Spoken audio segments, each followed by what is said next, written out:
Hello दोस्तों, स्वागत है आपका अर्जुन मैथ्स पर। अपने एसएससी जीडी के प्रैक्टिस सेट में आज हम लोग आगे बढ़ते हैं और देखते हैं कि आज हमारे पास कौन कौन सा प्रश्न है। आज हम लोग चैप्टर वाइज नंबर सिस्टम का प्रैक्टिस सेट लेकर आए हैं, जिसमें हमारे 10 प्रश्न होने वाले हैं, जिसको हम लोग क्या करेंगे, बहुत ही आसानी से सॉल्व करेंगे। तो पेन और पेपर लेके बैठ जाइए और बहुत ही आसानी से इन प्रश्नों को हम लोग मिलकर सॉल्व करेंगे, ठीक है। और आपका मिक्स जो क्वेश्चन है वो अगले प्रैक्टिस सेट में आएगा। एक दिन हम लोग क्या करेंगे, चैप्टर वाइज प्रैक्टिस सेट करेंगे और एक दिन मिक्स क्वेश्चन करेंगे। तो दोनों जाके हमारा कवर होगा, तब जाके हमारा जो आपका टारगेट है 20 में से 20, उसमें से आप 20 में से 19 कर पाओगे। और यदि आप मैथ में 20 में से 19 और 18 कर पा रहे हो तो बहुत अच्छा आपका स्कोर रहने वाला है। और ये वीडियो आपको प्रतिदिन 10 बजे मिलेगी हमारे यूट्यूब चैनल अर्जुन मैथ्स पर। तो आप अपने अपडेट को, अपनी जानकारी को प्राप्त करने के लिए हमारे चैनल को सब्सक्राइब कर सकते हैं। वीडियो पसंद आती है तो लाइक कर सकते हैं और अपने दोस्तों तक शेयर कर सकते हैं, ताकि आपको ऐसे ही एसएससी जीडी का प्रैक्टिस सेट मिलता रहे और आपकी जानकारी और भी बढ़ती रहे और हमको भी मोटिवेशन मिलता रहे कि हम आपके लिए जो वीडियो ला रहे हैं वो आपके लिए हेल्पफुल हो रहा है।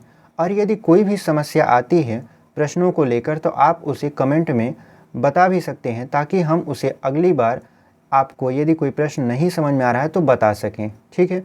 तो चलिए बढ़ते हैं अपने प्रैक्टिस सेट में और देखते हैं कि आज हमारा पहला प्रश्न क्या रहने वाला है। तो देखिए, हमारा जो पहला प्रश्न है वो कुछ इस तरीके का है। कह रहा है सबसे छोटी अभाज्य संख्या कौन सी है। तो यहाँ पे किसकी बात कर रहा है, आपका सबसे छोटी अभाज्य संख्या की। अगर हम बात करें अभाज्य संख्या की तो अभाज्य संख्या किसे कहते हैं, सबसे पहले इसके बारे में चर्चा कर लेते हैं। देखिए, वह संख्या जो स्वयं और एक के अलावा किसी तीसरे से ना कटे अभाज्य संख्या कहलाती है। तो यहाँ पे पूछ रहा है सबसे छोटी अभाज्य संख्या, जो आपका 4 विकल्प दिया हुआ है। पहला विकल्प है आपका 0, दूसरा 1, तीसरा है आपका 2 और चौथा है आपका 3। तो सबसे छोटी जो अभाज्य संख्या होती है वो होता है आपका 2, और 2 सबसे छोटी सम अभाज्य संख्या भी होता है। तो यदि आपसे ऐसे पूछे सबसे छोटी अभाज्य संख्या तो 2 होगा, सबसे छोटी अभाज्य सम संख्या तब पर भी 2 होगा। 1 क्यों नहीं होगा, क्योंकि देखिए जब आप परिभाषा पढ़ रहे थे तो उसमें ऐसा था कि जो संख्या स्वयं और 1 के अलावा किसी तीसरे से ना कटे, तो 1 तो स्वयं 1 से भी कट सकता है, इसलिए हम लोग 1 नहीं लेते, ठीक है। तो उम्मीद करते हैं आपको ये समझ में आया होगा। तो कौन सा विकल्प आपका सही हो जाएगा, हम देख रहे हैं ऑप्शन नंबर जो सी दिया है उसमें लिखा है आपका 2 और यही आपका सही उत्तर हो जाएगा। तो बढ़ते हैं अपने दूसरे प्रश्न में और देख लेते हैं कि हमारा दूसरा प्रश्न क्या है। देखिए, हमारा जो दूसरा प्रश्न है वो कुछ इस तरीके का है कि महत्तम और लघुत्तम संख्याओं जो 100 से कम हो के बीच का जो अंतर है वो क्या होगा। तो यहाँ पे कह रहा है महत्तम, महत्तम का मतलब छोटी से ज़्यादा और लघुत्तम का मतलब होता है छोटा से छोटा। अभाज्य संख्या जो 100 से कम हो उनके बीच का अंतर क्या होगा। तो अभी पहले प्रश्न में आपने देखा कि जो सबसे छोटी अभाज्य संख्या थी वो थी आपकी 2, लेकिन जो सबसे बड़ी संख्या अभाज्य होगी और 100 से कम होगी वो होगा आपका 97। 98 होगा नहीं क्योंकि वो सम संख्या है, 99 होगा नहीं क्योंकि वह विषम संख्या है। तो सबसे बड़ी जो अभाज्य संख्या है 2 अंकों की 97, सबसे छोटी 2 है। इनका यदि अंतर निकालेंगे तो आप क्या करिए, 97 में से नॉर्मली 2 घटा देंगे तो कितना हो जाएगा आपका 95 हो जाएगा। तो कौन सा विकल्प आपका सही हो जाएगा, ऑप्शन नंबर हम ए देख रहे हैं, आपका ए में 95 दिया है और वही आपका सही उत्तर हो जाएगा। तो बढ़ते हैं अपने दूसरे प्रश्न में, बढ़ते हैं अपने तीसरे प्रश्न में और उम्मीद करते हैं हमारा ये जो दूसरा प्रश्न है आपको समझ में आया होगा। देखिए, हमारा जो दूसरा प्रश्न, तीसरा जो प्रश्न है वो कह रहा है कि 54, 32 फिर स्टार लगा हुआ है, 9 से विभाज्य हो तो स्टार के स्थान पर जो अंक होगा वह है। तो यहाँ पे कितना दिया है आपका 54 दिया है, 32 दिया है, उसके बाद स्टार लगाया है, फिर लिखा है 7, और ये किससे विभाज्य है, आपका 9 से विभाज्य है। तो जब ये 9 से विभाज्य है तो क्या करेंगे, 9 से विभाज्यता का नियम हम लोग देखेंगे। तो 9 से विभाज्यता का नियम क्या होता है, कोई भी संख्या 9 से तभी कटेगी जब उनके अंकों का योग 9 से कट जाए। यानी कोई भी संख्या 9 से तभी विभाज्य होगी जब उनके अंकों का योगफल 9 से कट जाए। तो इनके अंकों का योग निकालते हैं। तो देखिए, 5 और 4 को जोड़िए, 9 हो जाएगा, 9 3 12, 12 और 2 14, और 14 और 7 कितना हो जाएगा आपका 21 हो जाएगा।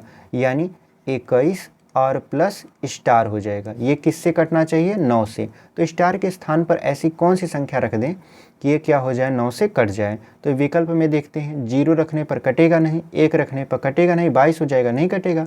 6 रखेंगे तो 21 और 6 कितना हो जाएगा आपका? 27 हो जाएगा, जो कि आपका 9 से कट जाएगा। यानी जो आपका विकल्प सही होने वाला है वो क्या सही होने वाला है? आपका ऑप्शन नंबर सी, जो कि दिया है आपका 6। यानी 6 रखने पर यह संख्या आपका 9 से कट जाएगी। तो उम्मीद करते हैं आपको यह समझ में आया होगा। बढ़ते हैं अपने चौथे प्रश्न में। देखिए हमारा जो चौथा प्रश्न है वो कर रहा है 360 के भाजकों की संख्या बताइए। तो भाजकों की संख्या यदि ज्ञात करना है तो उसके लिए फार्मूला क्या होता है? p+1 ब्रैकेट में, उसके बाद q+1 और r+1। मतलब जितनी बार आपका ये आएगा उतनी बार हम इसको बढ़ाते जाएंगे। ये है क्या?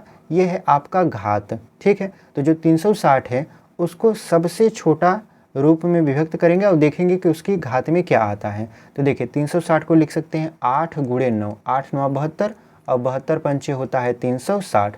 8 को आप लिख सकते हो 2 घाते 3, 3 को लिख सकते हो 3 का स्क्वायर और 5 घाते 1 लिख सकते हो। ये जो घात है 3, ये p का मान है, यहाँ पर ये q का मान है और ये है आपका r का मान।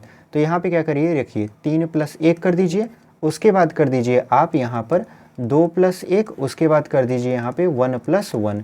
यानी ये हो जाएगा आपका 4 और ये हो जाएगा आपका 3 और ये हो जाएगा आपका 2। तो 4 तिहाई 12 और 12 दूना के कितना हो जाएगा आपका? ये 24 हो जाएगा। यानी 360 के जो भाजकों की संख्या है वो है आपका 24। तो कौन सा उत्तर आपका सही हो जाएगा? ऑप्शन नंबर सी देख रहे हैं, हमारा 24 दिया है और यही आपका सही उत्तर हो जाएगा। तो बढ़ते हैं अपने पांचवें प्रश्न में। देखिए हमारा जो पांचवा प्रश्न है वो कह रहा है कि 1 से 100 तक की गिनती में कितनी संख्याओं में अंक 3 जो है वो इकाई के स्थान पर आता है। यानी कितनी ऐसी संख्या है जिसमें 3 इकाई के स्थान पर आएगा। तो जब आप 1 से लेकर 100 तक की गिनती पढ़ते हो तो उसमें आपको 10 स्तंभ मिलते हैं।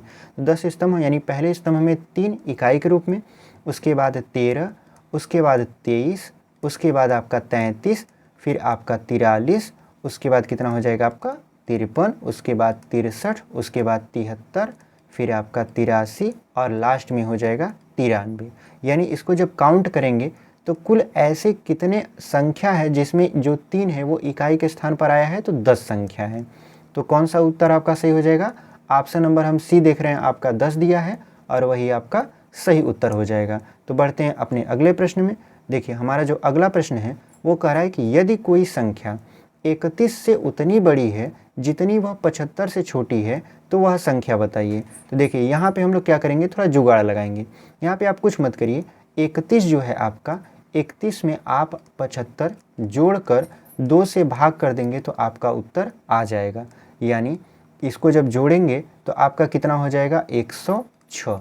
और 106 में यदि आप 2 से भाग करते हो तो कितना हो जाएगा आपका?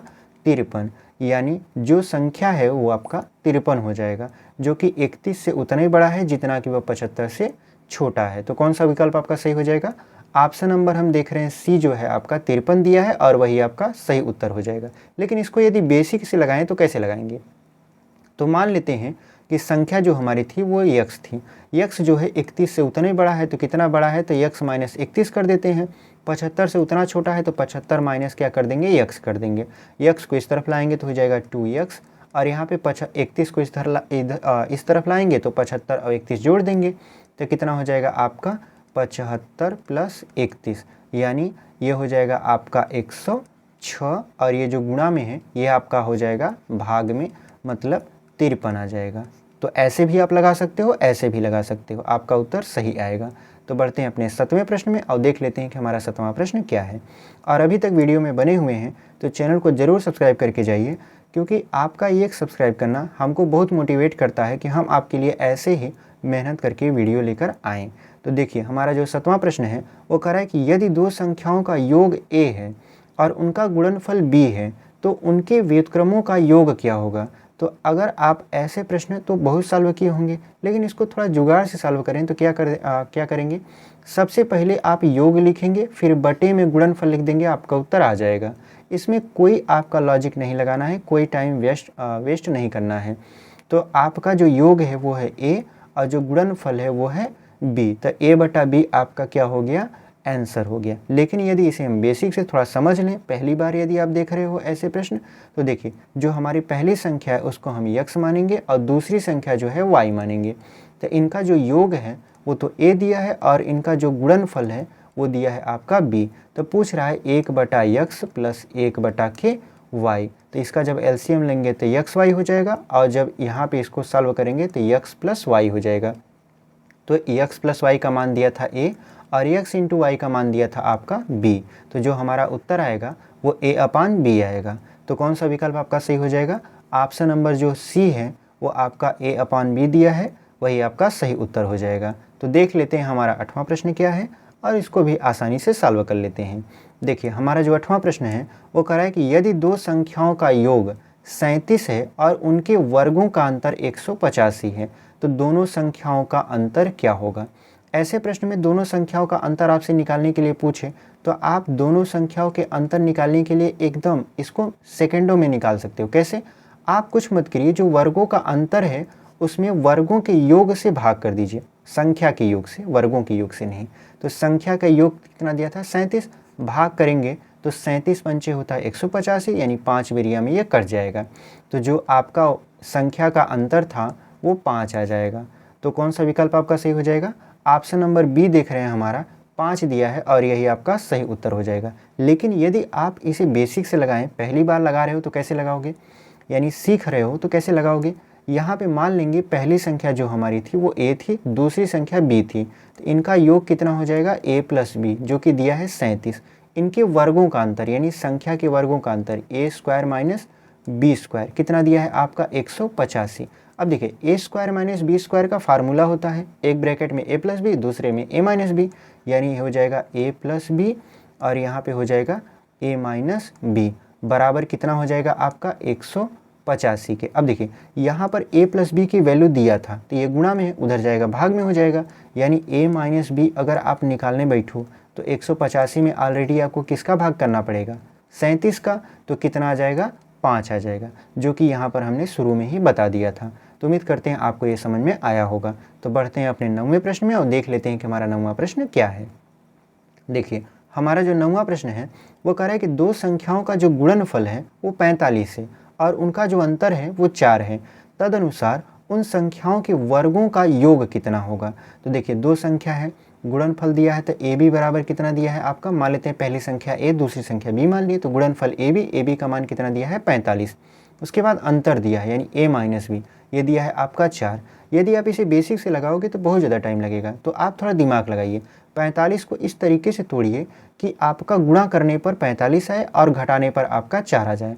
तो देखिए 9 और 5, 9 पचे 45 होता है और 9 में से यदि आप 5 को घटा दोगे तो 4 मिलेगा, यानी पहली जो संख्या है हमारा वो तो 9 है और दूसरी संख्या है आपका 5। तो पूछ रहा था इनके वर्गों का योग कितना होगा। तो 9 का वर्ग करेंगे तो 81 हो जाएगा, उसके बाद 5 का वर्ग करेंगे 25, जोड़ देंगे तो आपका 106 हो जाएगा और यही आपका सही उत्तर हो जाएगा। तो कौन सा विकल्प आपका सही है? तो ऑप्शन नंबर डी देख रहे हैं, हमारा 106 दिया है और वही आपका सही उत्तर है। तो बढ़ते हैं अपने आखिरी और 10वें प्रश्न में, और अभी तक वीडियो में बने हुए हैं तो ज़रूर वीडियो को लाइक करिए, अपने दोस्तों तक शेयर करिए और चैनल पर नए हैं तो चैनल को ज़रूर सब्सक्राइब करिए। इससे हमको मोटिवेशन मिलता है ताकि हम आपके लिए ऐसे ही रोज़ाना प्रैक्टिस सेट लेकर आते रहें। तो देखिए हमारा जो आखिरी और 10वां प्रश्न है उसको देख लेते हैं। कह रहा है कि भाग के एक प्रश्न में भाजक भागफल का 7 गुना तथा शेषफल का 3 गुना है। यदि शेषफल 28 है तो भाज्य कितना होगा। तो एक फार्मूला आपने पढ़ा होगा, भाज्य बराबर। तो भाज्य बराबर क्या होता है आपका? भाजक गुणे भागफल। देखिए भाजक गुणे भागफल प्लस क्या होता है आपका? शेषफल होता है। ठीक है, यहाँ पे कह रहा है कि जो भाजक है वो भागफल का 7 गुना है, यानी जो भाजक है वो भागफल का कितना गुना है? यानी भागफल का ये है 7 गुना। ठीक है, उसके बाद ये जो भाजक है आपका ये शेषफल का, यानी शेषफल का कितना गुना है? 3 गुना। और शेषफल दिया है कितना? 28। तो 28 गुणे 3 कर देंगे तो ये हो जाएगा आपका 84। हमें भागफल पता चल गया 84 है, भाजक पता चल गया 84 है, भागफल कितना हो जाएगा? तो 84 में यदि आप 7 से भाग कर दोगे तो कितना आ जाएगा? 12, और ये आपका भागफल हुआ। शेषफल आपको पता है तो फार्मूले बैठा लेते हैं। तो भाज्य बराबर क्या होता है? भाजक। भाजक कितना है आपका? 84। गुणे भागफल 12 प्लस शेषफल 28। तो जब इसको आप काउंट करोगे, मतलब इसका जब गुणा कराओगे, तो यहाँ पे कितना हो जाएगा आपका, ये हो जाएगा 1036। ठीक है, अब यहाँ पे हो जाएगा 12 चौक 48 और 12 आठ 96। 96 में जब 4 जोड़ोगे तो कितना हो जाएगा, 100 हो जाएगा। मतलब आपका आ जाएगा 1008। 1008 में यदि आप 28 को जोड़ोगे तो 1036 हो जाएगा। तो जो उनका भाज्य था वो 1036 हो गया। तो कौन सा विकल्प आपका सही हो जाएगा, ऑप्शन नंबर हम डी देख रहे हैं, आपका 1036 दिया है और यही आपका सही उत्तर हो जाएगा। तो हमारा जो प्रैक्टिस सेट था वो यहीं तक पर समाप्त होता है। और वीडियो आपको पसंद आई हो तो हम तो यही कहेंगे कि आप इस चैनल को सब्सक्राइब कर लीजिए और अपने दोस्तों तक इसे शेयर कर दीजिए, ताकि उनको भी पता चल सके कि इस चैनल पर एसएससी जीडी का प्रैक्टिस सेट चल रहा है। तो मिलते हैं आपसे अगले वीडियो में, तब तक के लिए धन्यवाद। पढ़ाई करते रहिए, पढ़ाई बहुत इंपॉर्टेंट है।